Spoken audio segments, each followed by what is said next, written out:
ఈ రోజు వీడియోలో లెమనేడ్ కంపెనీ గురించి తెలుసుకుందాం, which is redefining insurance industry with usage of AI and machine learning. Still ఈ స్టాక్ అనేది ఒక హిడెన్ జెమ్మా లేకపోతే ఒక ఓవర్ హైప్డ్ స్టాక్ అనేది తెలుసుకుందాం. కరెంట్ గ్లోబల్ ఇన్సూరెన్స్ మార్కెట్ చూసుకుంటే అరౌండ్ $7 trillion ఉంది. అండ్ ఎవ్రీ ఇయర్ ఇది చూసుకుంటే 3 to 5% ఇంక్రీజ్ అవుతుంది. చాలా ట్రెడిషనల్ ఇన్సూరెన్స్ టెక్ కంపెనీస్ ఉన్న ప్రాబ్లం ఏంటంటే వాళ్ళకున్న అవుట్డేటెడ్ టెక్ స్టాక్ వల్ల అంత ఫాస్ట్గా ఇన్నోవేట్ అవ్వలేకపోతున్నారు. సో వాళ్ళు ఆన్లైన్లో బిజినెస్ చేస్తున్నా కానీ డిఫరెంట్ ఫిజికల్ లొకేషన్స్లో వాళ్ళ ఆఫీసెస్ అనేది మెయింటైన్ చేయాల్సి వస్తుంది. సో దీనివల్ల కస్టమర్ ఎక్స్పీరియన్స్ అనేది తగ్గిపోతుంది. అండ్ ఆల్సో దాంతోపాటు లో ఆపరేషనల్ ఎఫిషియన్సీ అనేది అచీవ్ చేయలేకపోతున్నారు. So this is where companies like Lemonade are coming in to the place to disturb the business. So ఈ వీడియోలో అయితే లెమనేడ్ బిజినెస్ ఓవర్వ్యూ గురించి తెలుసుకుందాం. గ్రోత్ ప్రాస్పెక్ట్స్, వాల్యుయేషన్స్ అండ్ ఈ స్టాక్తో వచ్చే రిస్క్స్ ఏంటి అనేది తెలుసుకుందాం. సో లేట్ చేయకుండా let's dive in to the video. Business overview గురించి చూసుకుంటే Lemonade was founded in 2015. So from the ground up వీళ్ళు ఒక డిజిటల్ కంపెనీ కింద స్టార్ట్ అయింది. అంటే వీళ్ళకి ఎటువంటి ప్లేసెస్లో ఫిజికల్ లొకేషన్స్ అనేవి లేవు. అండ్ ఆల్సో వీళ్ళు స్టార్టింగ్ నుండి కస్టమర్ డేటా అనలైజ్ చేయడానికి, రిస్క్ అసెస్మెంట్కి, పాలసీ అండర్ రేట్ చేయడానికి అండ్ ఆల్సో ఫ్రాడ్ డిటెక్షన్కి ఏఐ అండ్ మెషిన్ లెర్నింగ్ వాడుతూ వచ్చారు. సో ఇదే హైప్తో వీళ్ళు 2020లో పబ్లిక్ ట్రేడెడ్ కంపెనీ కింద ఎస్టాబ్లిష్ అయినప్పుడు ఆల్మోస్ట్ వీళ్ళు స్టాక్ $180 టచ్ అయింది. అండ్ ఆ పాయింట్ ఆఫ్ టైం నుంచి ఆల్మోస్ట్ $10 పడి సో ప్రస్తుతం షేర్ ప్రైస్ చూసుకుంటే అరౌండ్ $40 దగ్గర ఉంది. So let's talk about lemonade tech stock. So వీళ్ళల్లో ఏ ఆపరేషన్ జరిగినా కానీ అన్ని ఇంటర్లింక్డ్ ఉంటాయి. అంటే ప్రతి ఆపరేషన్కి వీళ్ళు ఒక ఏఐ చాట్ బాట్ అనేది డిజైన్ చేశారు.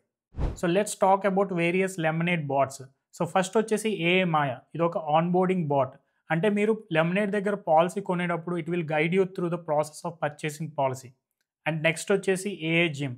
So it will serve as claims bot. అంటే కస్టమర్ దగ్గర నుంచి డేటా కలెక్ట్ చేయడం, క్లెయిమ్స్ అప్రూవ్ చేయడం అండ్ ఆల్సో క్లెయిమ్స్ డినై చేయడం.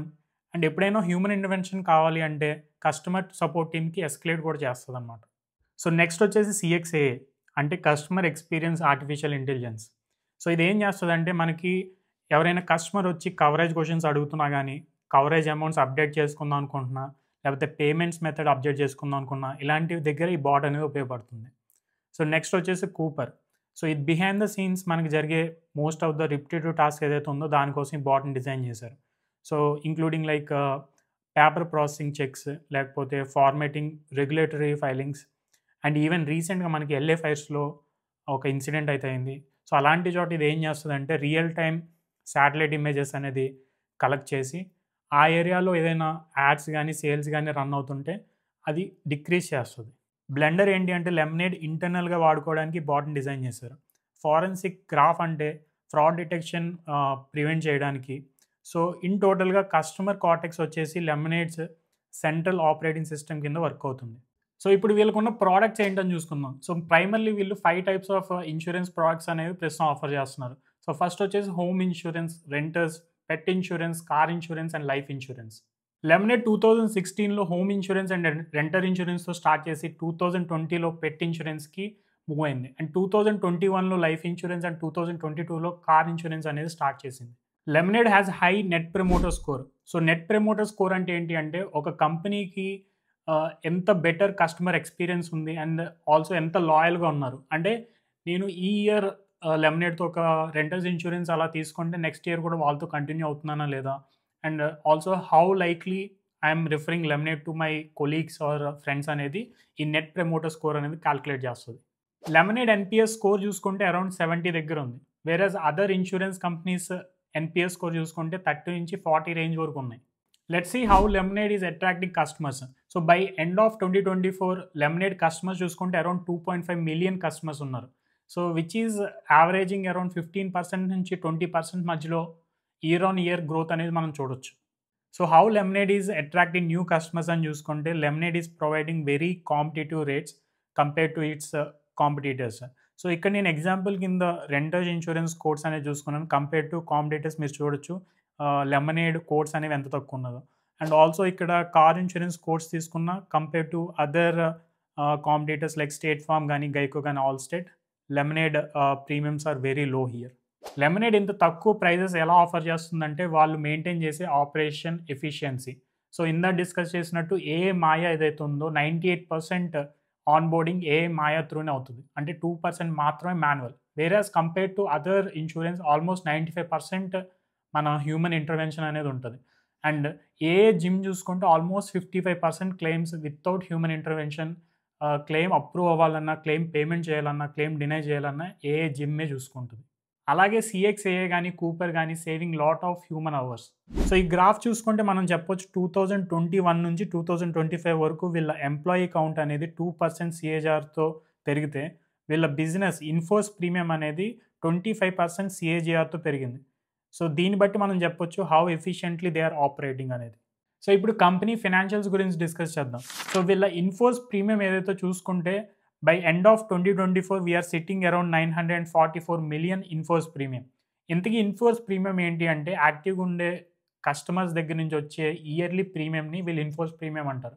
ఎగ్జాంపుల్ కింద తీసుకుంటే నేను లెమనేడ్ దగ్గర నుంచి ఒక రెంటర్స్ ఇన్సూరెన్స్ అనేది తీసుకున్నాను. So which is costing me around $10 per month. అంటే నాకు ఇయర్లీ $120 అనేది అవుతుంది. ఈ $120 అనేది వీళ్ళు ఐఎఫ్‌పీ కింద చూపించుకుంటారు. సో లెమనేడ్‌కి వచ్చే ఆల్మోస్ట్ 1 బిలియన్ ఇన్‌ఫోర్స్ ప్రీమియం అనేది మనం బ్రేక్ డౌన్ చేసుకుంటే హోమ్ ఓనర్స్ ఇన్సూరెన్స్ దగ్గర నుంచి almost big chunk of money 503 million అనేది వస్తుంది. సో దీన్నే వీరు renters insurance and also individual home insurance కలిపేసి ఈ మెట్రిక్ అనేది మనకి ప్రొవైడ్ చేస్తున్నారు. And second major contributor is pet insurance which is giving us around 283 million. So third ప్లేస్‌లో కార్ ఇన్సూరెన్స్ అండ్ వీళ్ళ ప్రెజెన్స్ అనేది యూరోపియన్ కొన్ని కంట్రీస్‌లో కూడా ఉంది. సో అక్కడ నుంచి very minute amount 24 million and other insurance దగ్గర నుంచి 12 మిలియన్ అనేది మనకొస్తుంది. సో మనకి కార్ ఇన్సూరెన్స్ దగ్గర నుంచి ఇంత తక్కువ అమౌంట్ అనేది ఎందుకు చూస్తున్నాం అంటే వీళ్ళు అన్ని స్టేట్స్‌లో ఈ కార్ ఇన్సూరెన్స్ అనేది రోల్ ఔట్ చేయలేదు. సో రీసెంట్ క్వార్టర్స్‌లోనే వీళ్ళు మేజర్ స్టేట్స్‌కి కార్ ఇన్సూరెన్స్ అనేది రోల్ ఔట్ చేస్తున్నారు. So once it rolls out to the major states we can see huge jump in the IFP figures for Lemonade. For the whole year Lemonade revenue ఎంత ఉండబోవచ్చు అనేది చూద్దాం. So for the whole year వాళ్ళు ఇచ్చిన guidance చూసుకుంటే revenue వచ్చేసి 661 million దగ్గర నుంచి 663 million they are expecting it. So ఇంతకీ ఇక్కడ గ్రాస్ ఎర్న్డ్ ప్రీమియం అంటే ఏంటి? ఇన్‌ఫోర్స్ ప్రీమియం అంటే ఏంటి? రెవెన్యూ అంటే ఏంటి? అనేది ఇక్కడ బ్రేక్ డౌన్ చేసి మీకు చెప్తాను. సో ఇన్‌ఫోర్స్ ప్రీమియం అంటే ఫుల్ ఇయర్‌కి వీళ్ళు ఎక్స్‌పెక్ట్ చేస్తున్న money. So gross earned premium అంటే ఆ ఇయర్‌కి లేకపోతే ఆ క్వార్టర్‌కి వీళ్ళు ఎంతైతే కలెక్ట్ చేశారో ఆల్రెడీ కలెక్ట్ చేసిన దాన్ని గ్రాస్ ఎర్న్డ్ ప్రీమియం అంటారు. సో రెవెన్యూ వచ్చేసి వీళ్ళ బిజినెస్ మోడల్ ఎలా వర్క్ అవుతుంది అంటే వీళ్ళు కలెక్ట్ చేసిన ప్రీమియం దగ్గర నుంచి ఒక 75% వేరే కంపెనీస్‌కి రీఇన్స్యూరెన్స్ కంపెనీస్‌కి రీడైరెక్ట్ చేస్తారు. అంటే వీళ్ళు రిస్క్ అనేది మిటిగేట్ చేసుకుంటున్నారు. వీళ్ళు ఓన్లీ 25% కలెక్టెడ్ ప్రీమియం మాత్రమే ఉంచుకుంటారు. సో ఇక్కడ మనం చూసుకుంటే Q2 2025కి వీళ్ళు ఎక్స్‌పెక్ట్ చేస్తున్న గ్రాస్ ఎర్న్డ్ ప్రీమియం వచ్చేసి అరౌండ్ 246 నుంచి 248 మిలియన్. సో దాంట్లో 25% కట్ అంటే అరౌండ్ 60 మిలియన్ వరకు. సో మిగతా రెవెన్యూ వీళ్ళు ఎక్స్‌పెక్ట్ చేస్తున్న రెవెన్యూ ఏమో $157. సో ఎలా మ్యాచ్ అవుతుంది అంటే సో ఆ మిగిలిన అమౌంట్ ఎక్కడి నుంచి వస్తుందంటే వీళ్ళు 75% వేరే రీఇన్స్యూరెన్స్‌కి ఇచ్చినందుకు వీళ్ళకి సీడెడ్ కమిషన్ అనేది వస్తది. సో వీళ్ళ cut and ceded commission and also వేరే ఇన్వెస్ట్‌మెంట్స్ నుంచి వచ్చే ఇన్‌కమ్ ఇవన్నీ కలుపుకొని so they are expecting around 157 నుంచి $159 మిలియన్. సో 2024 ఎండ్‌లో లెమనేడ్ ఇన్వెస్టర్ డే ప్రెజెంటేషన్ అనేది అయింది. సో దాంట్లో వీళ్ళు ఎస్టిమేట్ చేసింది ఏంటి అంటే ప్రస్తుతం వీళ్ళకి ఇన్‌ఫోర్స్ ప్రీమియం అనేది $1 బిలియన్ దగ్గర ఉంది. సో ఫ్యూచర్‌లో వీళ్ళు ఎస్టిమేట్ చేస్తున్న ప్రకారం within like 7-10 years they are estimating around $10 billion they can collect in force premium. So దాంట్లో మేజర్ చంక్ వచ్చేసి $4 బిలియన్ వరకు they are expecting it to come from car అనమాట. సో వీళ్ళ ప్రాఫిటబిలిటీ చూసుకుంటే top line figures like in force premium గానీ, revenue గానీ they are increasing around 25%. But bottom line EBITDA చూసుకుంటే still they are losing money. So దీనికి reason ఏంటి అంటే కొత్త కస్టమర్స్ ఎక్విజిషన్‌కి వీళ్ళు మార్కెటింగ్‌కి ఎక్కువ డబ్బులు అనేది ఖర్చు పెడుతున్నారు.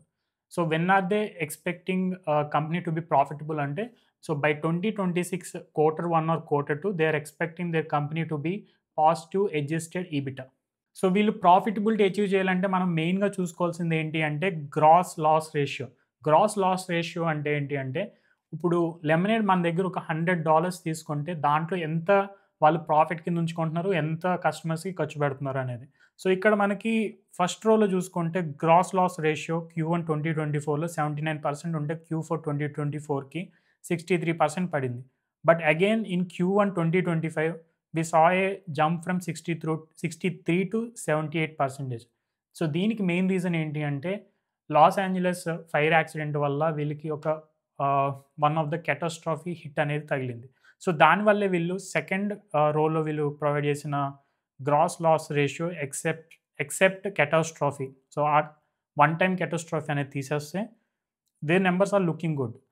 లైక్ Q4 2024లో వీళ్ళు 62% ఉంటే ఆ క్యాటాస్ట్రాఫీ దగ్గర నుంచి వచ్చిన హిట్ గనక తీసేస్తే they are sitting around 59%. So let's discuss about valuation. So currently ఈ కంపెనీ ప్రాఫిటబుల్ అవ్వలేదు కాబట్టి మనం పీఈ మెట్రిక్ అనేది తీసుకోలేము. నార్మల్‌గా ఇన్స్యూరెన్స్ కంపెనీకి మనం ప్రైస్ టు బుక్ రేషియో అనేది మెయిన్ మెట్రిక్ కింద చూసుకుంటాం. సో వీళ్ళకి forward price to book ratio అనేది ఎంత ఉందని చూసుకుంటే అరౌండ్ 6.38 ఉంది. సో వేరాజ్ యావరేజ్ ఇండస్ట్రీ యావరేజ్ చూసుకుంటే 1.12 and also forward price to sales ratio చూసుకుంటే 4.37 ఉంది. వేరాజ్ ఇండస్ట్రీ యావరేజ్ వచ్చేసి 2.70. So which suggest the stock is over valued. So 2024 investor day presentation నుంచి తీసుకున్న ఒక స్లైడ్ చూసుకుంటే company is projecting for the next 7 years they can increase up to 30% CAGR on the top line అనమాట. So ఈ 30% CAGR అని తీసుకుంటే we can pay somewhat high multiples compared to the industry average. So same స్లైడ్లో వీళ్ళు current intrinsic value ఎంత ఉండొచ్చు అని చెప్పేసి కూడా మెన్షన్ చేశారు, which they are mentioning around $90. I would say 30% CAGR అనేది bit aggressive and also $90 to. So even at current prices $40 I would say stock is overpriced. So ఇప్పుడున్న share price around $40 దగ్గర స్టాక్ని కొనొచ్చా లేదా అంటే so I feel it is bit overpriced. So ఒకవేళ stock కనుక 35 కంటే below పడితే I would like to add some shares and also 35 నుంచి 40 మధ్యలో రేంజ్ బౌండెడ్ కింద ఉంటే I would rather sell some puts. So ఇప్పుడు లెమినేడ్ కంపెనీకి ఉన్న రిస్క్ ఏంటి అని చూద్దాం. సో అప్కమింగ్ ఫ్యూచర్లో with the rise of autonomous vehicles and robo taxis, so ఫ్యూచర్లో ఎవరు కార్ కొనకుండా ఈ రోబో ట్యాక్సీస్ మాత్రమే వాడితే ఈ Lemonade car business model disrupt అయ్యే ఛాన్స్ అయితే ఉంది.